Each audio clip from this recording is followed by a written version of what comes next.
Hi, I'm Chuck Linick. I'm a reenactor and I used to teach history for 36 years. And I'd use reenactment in the classroom and try to bring the subject to life for my students. Well, not in the classroom anymore, and I've been kind of educating myself while using reenactment skills to travel around California and tell the stories of historic events and historic places. So I did mission stuff. I followed the careers of banditos and lawmen, and I got into ghost towns. And I've learned a few things in studying ghost towns. One is, don't believe necessarily what you read about what you're going to find at a particular site. This video is really about me learning the hard way again.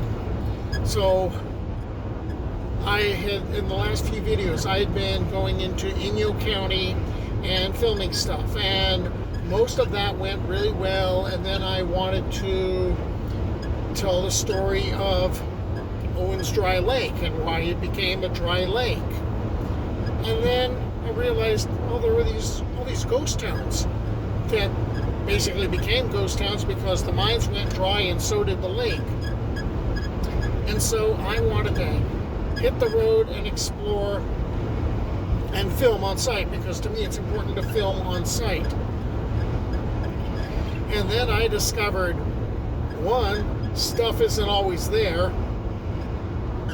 because even if a book is a few years old, that doesn't mean the foundations or the buildings at a particular site are there any longer. And two, technology. It's really windy around Owens Dry Lake. And so when I was listening to, or actually trying to watch and listen to the video that I had taken, I realized that it was absolutely unusable. You could, in its present form. So what I'm going to do is I'm going to point out my mistakes, and as we tour around Owens Dry Lake and visit the different sites and tell you what was the history of each place, what was supposed to be there, and then what the reality was. So the first place that I went to was Dolomite. Dolomite is an unincorporated community in Inyo County, California. Originally, it was a siding on the Carson and Colorado Railroad, which got established in 1883. 2 years later, the town developed. In 1888, the Inyo Marble Company opened a quarry to extract dolomite marble, and that's Dolomite. I'd read there were 4 good ghost town buildings that were original and a few newer structures, since this was a popular site for Western movies, including one of my favorites, Nevada Smith, 1966. Actually, this whole area is popular with filmmakers, and I suppose some buildings got built to look all westerny. So here's what you're supposed to be seeing. At the very least, I was hoping to see remnants of the Carson and Colorado Railroad had been there. Here's what I saw: a fence, a gate, 2 homes, a cluster of buildings with no way to get to them.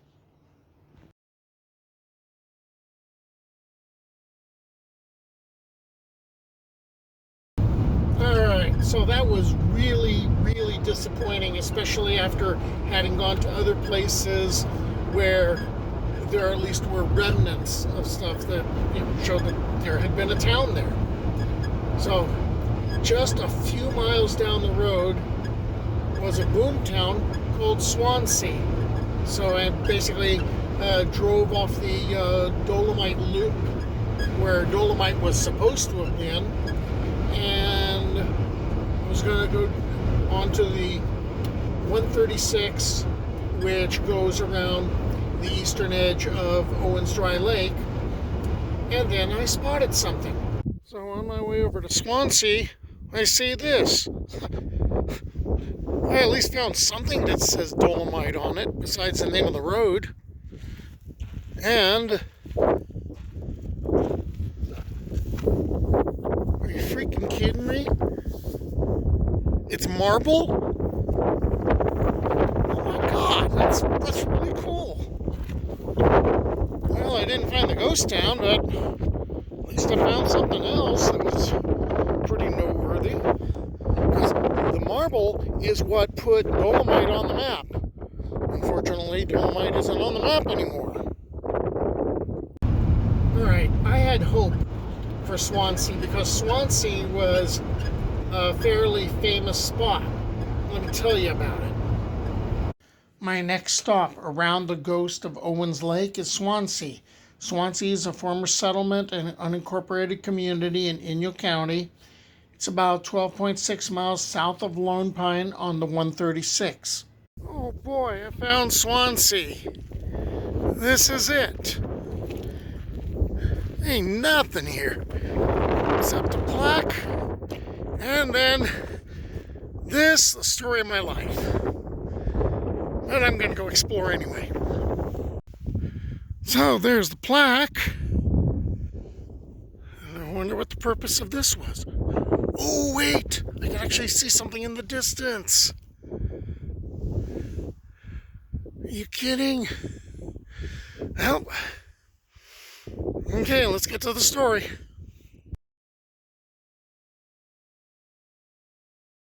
Well, there's a lot of history here. There's just not a lot of stuff. So let's just get into the story of Swansea. It was named after the town of Swansea in South Wales.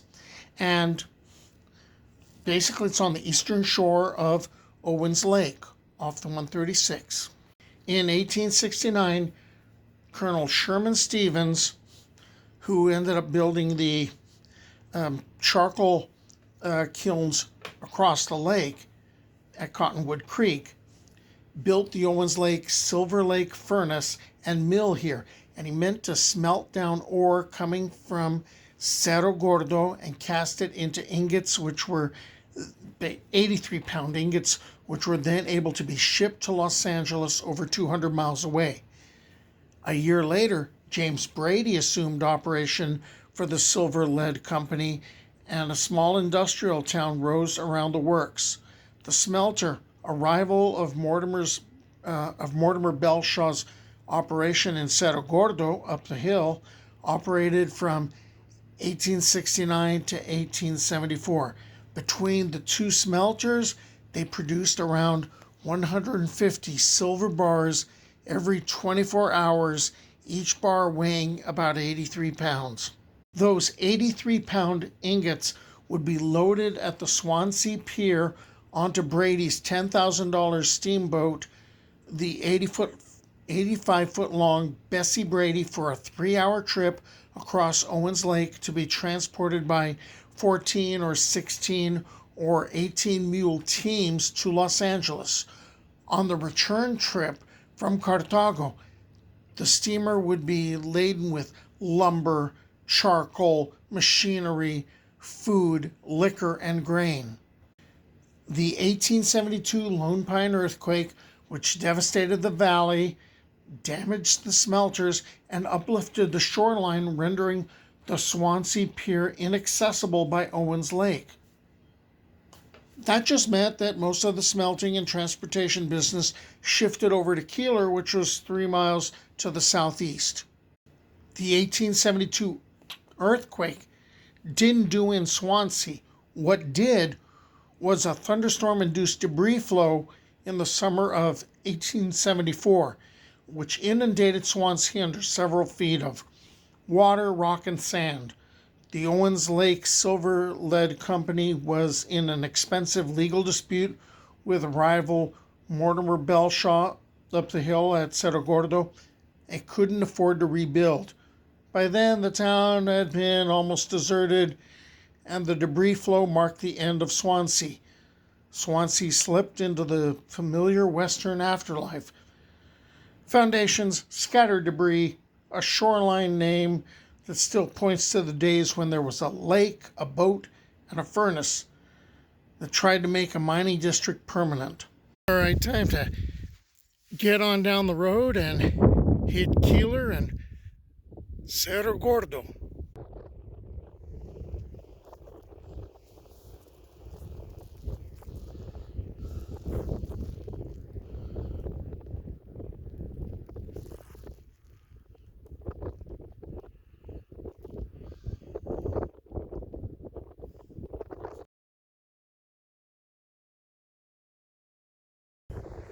Well, I'm basically doing crap as far as finding ruins and remnants of ghost towns, but at least I found this plaque. Let's take a look at what's around it.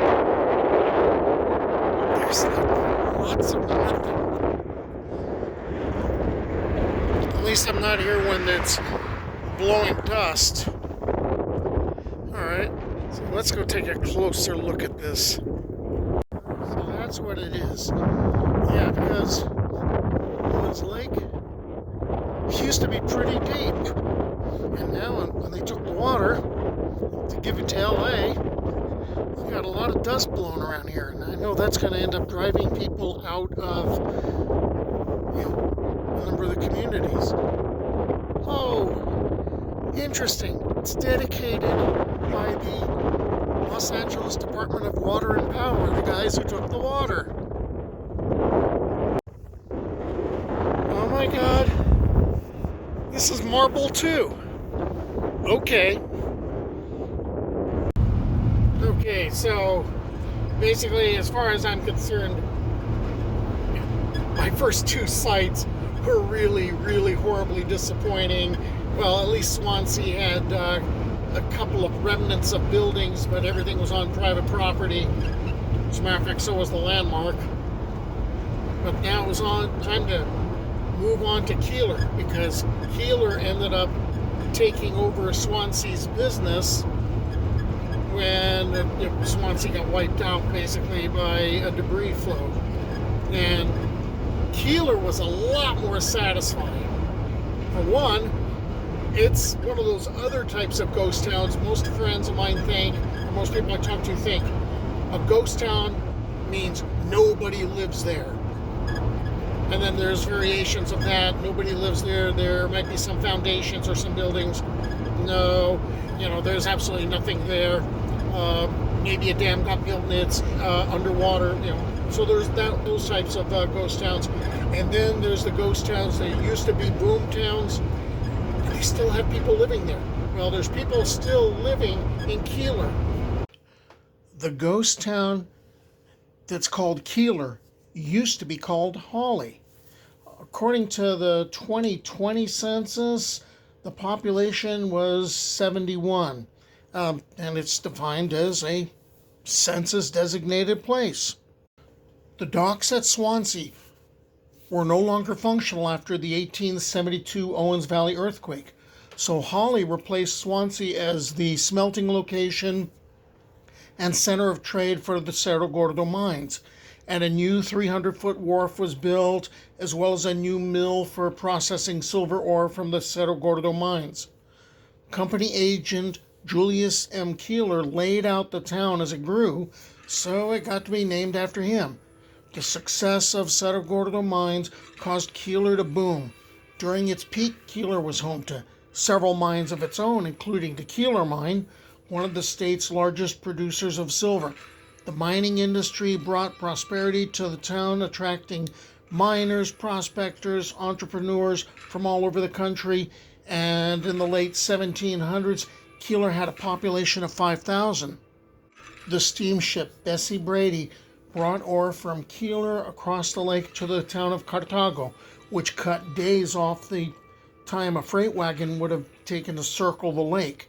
She carried 700 ingots at a time in a 3-hour crossing, but in 1882, the Bessie Brady was lost to fire. Silver mining ended at Cerro Gordo in 1879 when silver prices plummeted, but Keeler was saved when the Carson and Colorado Railway built a narrow gauge railway track to the town in 1883, making Keeler a transportation hub for the region. This further contributed to the growth and development of Keeler. The rails went no further, so it was referred to as the end of the line. Keeler, end of the line. Yeah, that makes a statement. There was a second boom of zinc, lead, silver, and limestone mining in the early 20th century, and that brought new life to the town. Keeler was a soda, salt, and marble shipping center until 1960. That was the year train service stopped and the tracks were removed in 1961. Water exports from the Owens Valley to the city of Los Angeles in the 1920s led to the Owens Lake eventually drying up, causing alkali dust storms to blow through Keeler, driving many residents away. Dust remediation efforts in the early 21st century reduced this problem, but few residents stayed to ride it out. A post office operated at Keeler from 1883 to 1898 and started up again to serve the few remaining residents.